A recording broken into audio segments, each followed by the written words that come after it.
If you're going to do something, you better carve out your own market. Because believe you me, I've seen a lot of guys graduate from my art school who are the best cab drivers right now in Toronto.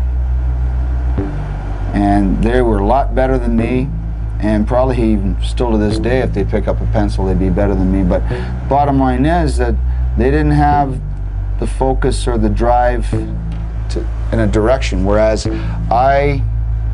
I kind of chose this direction because A, I was comfortable with it, and B, it was an untapped market in the Toronto area. At this stage in my career, I'm picking and choosing exactly what I want to do, and it's been rewarding that way. This looks like the place. Well, this is going to be the future home of Rose Cherry. Rose Cherry's home.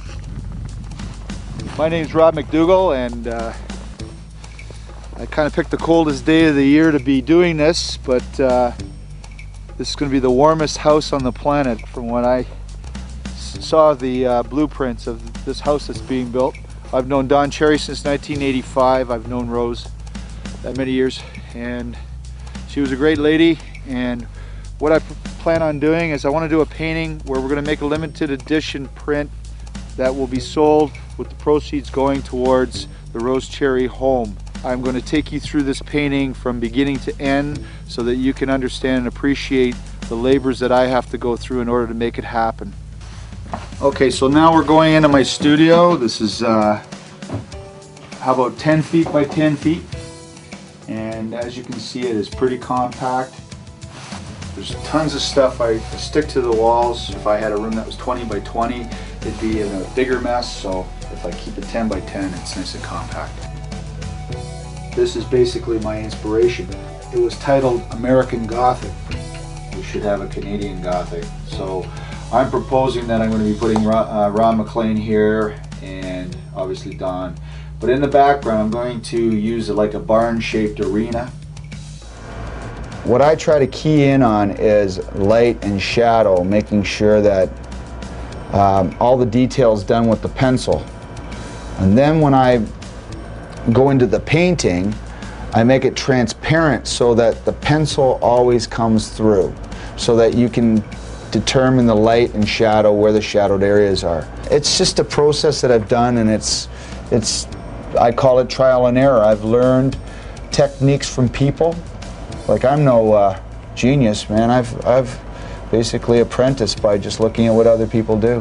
One thing about the art world too is that no one's original. I mean, I'd like to think I'm original, but you're not.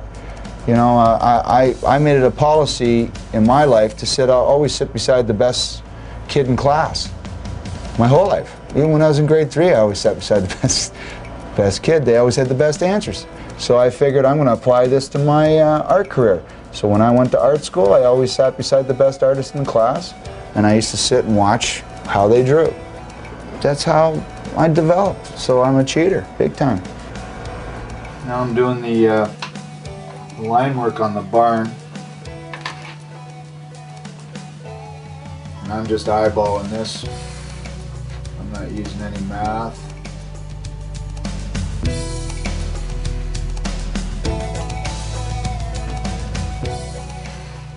When I started this as a career, I retired.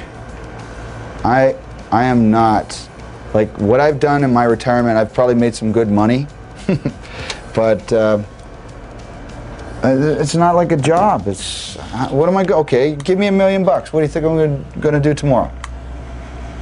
I'll probably come back here and start drawing again. So it's very rewarding to sit back and do something, or fire something against the wall that you don't like, which I've done. I'm never going to get as good as I want to be, but I have to find some form of content along the way, you know. All right, so where do I begin? Okay, right here. Why not?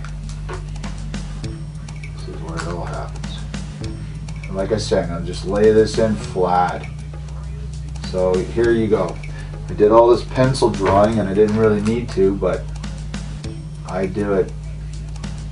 Each year I would do a painting at the Conn Smythe dinner, and I would donate it, and the proceeds would go towards the children. That's how basically I got into doing limited editions. And somebody exposed me to the fact that, you know, it's a good business to get into if you pick the right subject matter. I mean, some of the guys that I've done in the past, you know, some people would just love to have, like I've done Wayne Gretzky limited edition twice now, and it was just something I did. I don't know.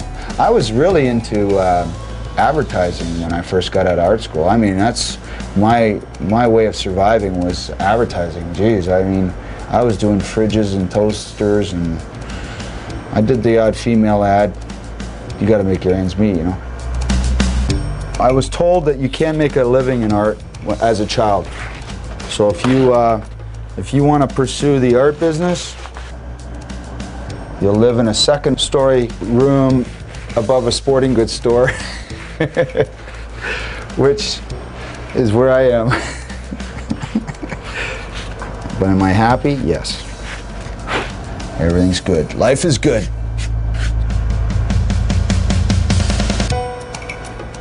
This particular project goes back to my relationship with Don Cherry back to 1985 when I first met him.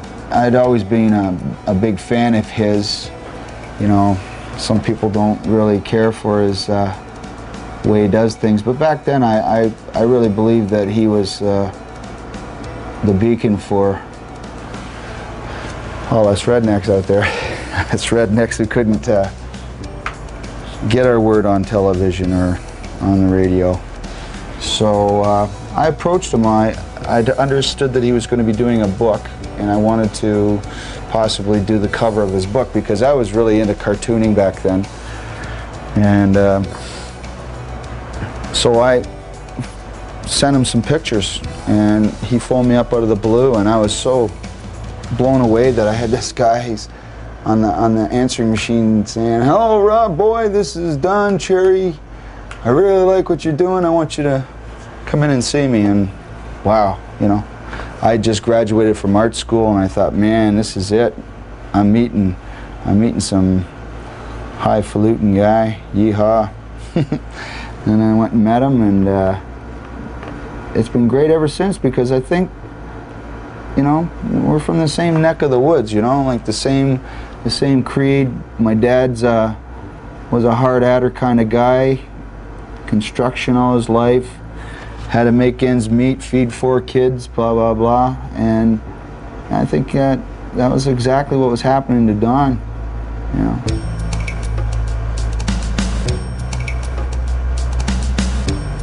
My process is my process. If I've made your nose that way, it's because I've interpreted it that way, not how you've interpreted it. I mean, there's a lot of artists out there that will give you exactly what you want. I mean, if you're married to a ugly, butt ugly woman, which there's an artist in the past named John Singer Sargent used to take butt ugly women and make them beautiful, okay? But he was getting paid handsomely for it. Well, I'm not getting paid handsomely, so if you're butt ugly, I'm going to draw you as I see it. If I interpret you my way, then that's the way it is. That's my interpretation. If I've made you, if I've offended you, I certainly didn't mean to do it. I just blame it on the hand.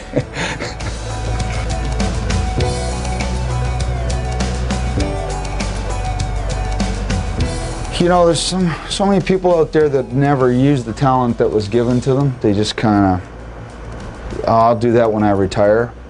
And some of them just never get a chance to actually finish what they've been given. So I'll never go to my grave and say I didn't give the best shot for what I'm doing. You know? And I've still got a long way to go. I still need to learn a lot. There's so much to learn. Now we're coming to the part which makes people think I'm nuts, but what I'm going to do here is I've got a plate with 3 colors of oil paint. This is actual oil paint. I'm going to paint that right on top of this, but I'm going to do it in a wash.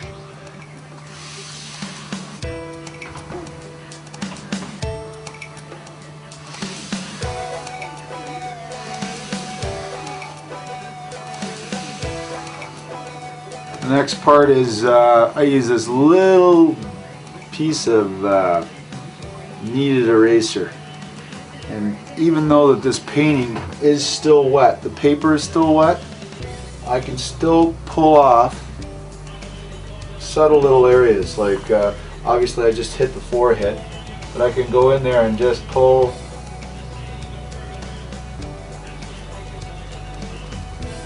a good example of trying to pull it off is it's still a little wet around the nose here, but I'll just show you. See what happens? I can make this thing jump right off. If I make a mistake, I rub it back in, which I just did. When I'm with my kids, that's when I realize, you know, like this is the coolest job, because they're at home doing their homework and doing their math, and I'm sitting there drawing cartoons, and they can't figure it out. That how can you get away with that? And I said, well, there's a lot of history and math behind this drawing, kid. I'll tell you that right now. I had to pay my dues. From the Don Cherry Grapevine connection, I wound up working with Bob McKenzie at the Hockey News way back when, same time, I guess. And actually around that same time, I was approached by the Toronto Sun. I actually filled in for Indy Donato doing political cartoons, which I'm not a big fan of. I just didn't feel comfortable doing politicians. The thing about doing sports is that in hockey, if you do an infraction, you get 2 minutes or 5 minutes or thrown out of the game. If you're a politician, you get caught, you get elected. You know, so I just found that it was not my cup of tea to do political stuff. So, and I felt comfortable with sports because I could relate to it. You know what's weird is when you screw up and somebody goes, "Wow, I like that part." You go, "Oh, okay." But it's funny that I can do a painting today, and 10 years from now look at it and go, "Man, that was really good then," or "That really sucked." But I mean, I found, looking back at my work like 15 years ago, some of the things that I was doing then are a lot more fresh. Like I find it more exciting when I look at it now going, geez, I should try that. And I'm thinking, well, you did it 15 years ago. But I like to look back, yet you tend to become your worst critic as well. Okay, these are leaves that I picked up about a month or so ago, put them in a telephone book and squeezed them shut. What I'm going to try to do is I'm going to put these on the very corners of the painting. So we got your real live Canadian maple leaf. I had a friend of mine say to me the other day that what's inspiring you to do this, and for some reason he used the line, well, we're not going to get out of this alive, are we? We may as well do something good. I just think this is the kind of cause that I want to be involved with, and if we can make this happen and we make the sales that I'm hoping, it's going to make the construction of the house that much sooner, I guess. I just want to contribute. I just want to be part of it.